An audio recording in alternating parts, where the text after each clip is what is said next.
لو انت اول مرة تشوفيني ما تنسيش تصلي على النبي وتتابعيني، وكومنت جميل منك كده يشجعني، وكمان لايك جميل عشان الفيديو ده هتستفيدي منه، فكرة حلوة جايز ان شاء الله تنفعك وتطلعي من الفيديو ده مستفيدة. بسم الله الرحمن الرحيم. كده بقى زي ما انتوا شايفين معايا بنقطع مع بعض شوية خضار لميتهم كده من درج التلاجة. جاتلي كده ضيوف على غفلة، طب اعمل ايه؟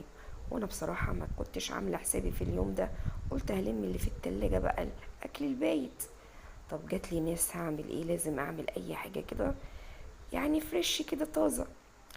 بفتح التلاجة ما لقيتش فيها الا صدر فرخة سليم كده على بعضه.